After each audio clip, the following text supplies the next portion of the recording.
আসসালামু আলাইকুম। আজকে আমরা দেখে নিব চেক কিভাবে লিখতে হয়। আমাদের দেশে যতগুলো ব্যাংক আছে সবগুলো ব্যাংকের চেক একই রকম। আমার কাছে এই মুহূর্তে আছে আইএফআইসি ব্যাংকের চেক। এটা আমার চেক। আমরা শুরুতেই যেটা লিখব সেটা হলো ডেট। এখন কোনো কারণে আমরা যে ডেটটা লিখে ফেলছি সেই ডেটে যদি ব্যাংকে না যেতে পারি তাহলে আমাকে কি টাকা দেবে না? ব্যাপারটা এমন নয়। আমি যদি 7 তারিখ 7 জুলাই লিখে ফেললাম,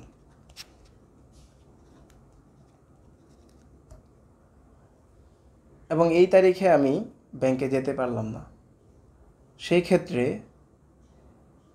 এই তারিখ থেকে 180 দিন পর পর্যন্ত আমি টাকা উঠাইতে পারবো, এবং এই ক্ষেত্রে কোনো ইস্যু থাকবে না। 180 দিন পরে সেটা স্টেল চেক হয়ে যাবে।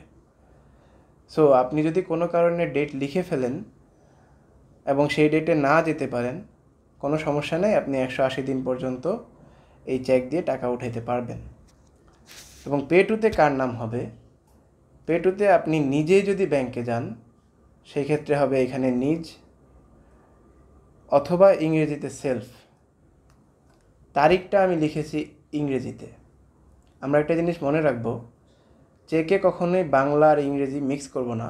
আমরা বাংলা লিখব অথবা ইংরেজিতে লিখব, পুরো চেকটাই একটা ল্যাঙ্গুয়েজে লিখব। কিছু বাংলায় কিছু ইংরেজিতে, এটা যেন না হয় সেটা আমাদের খেয়াল রাখতে হবে। আমি যেহেতু ডেটটা ইংরেজিতে লিখেছি, পে টুতেও আমি সেলফ লিখব, যেহেতু আমি নিজেই যাব। যদি আপনি নিজে না যান, অন্য কেউ যায়, সেই ক্ষেত্রে তার নাম এখানে লিখবেন। যদি রহিম যায় তাহলে রহিমের নাম লিখবেন, পে টু রহিম। এবং রহিমকে অবশ্যই তার এনআইডি কার্ড নিয়ে যেতে হবে ভেরিফিকেশনের জন্য।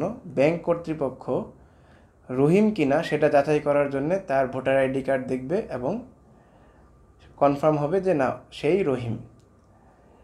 এখানে একটা বিষয় লক্ষ্য রাখতে হবে, যদি আপনার চেকটাতে অর বিয়ারার অংশটা কেটে দেন, এটা একটা অর্ডার চেক হয়ে যাবে এবং এই চেক দিয়ে রহিম ছাড়া অন্য কেউ টাকা উঠাইতে পারবে না। যদি এই অংশটা কাটা না থাকে, অর বিয়ারার থাকে, রহিম চাইলে নেগোশিয়েবল অ্যাক্ট অনুযায়ী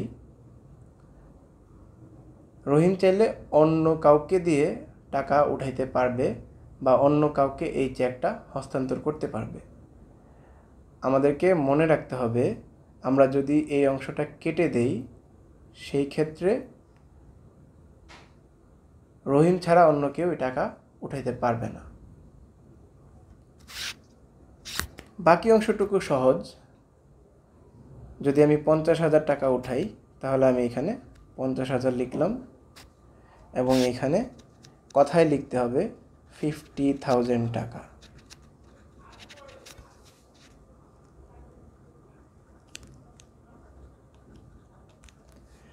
যদি আমি চেকটা বাংলায় লিখতাম সেক্ষেত্রে এখানে লিখতাম 50,000 টাকা। এইটুকুই পার্থক্য, আর কোনো পার্থক্য নেই।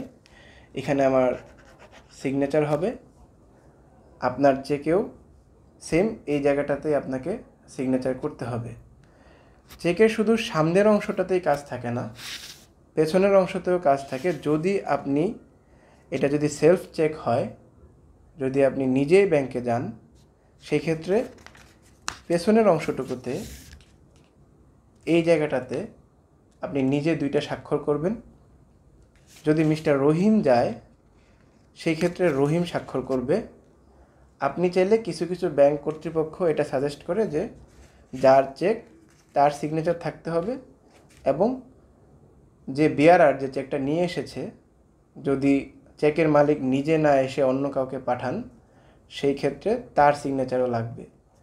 আপনি চাইলে এখানে সিগনেচার করে দিতে পারেন, এবং যেই ব্যক্তি চেক নিয়ে গেল তাকেও অবশ্যই পেছনে সিগনেচার করতে হবে। এই হলো চেকের মোটামুটি সব কিছু। সবাই ভালো থাকবেন, ধন্যবাদ।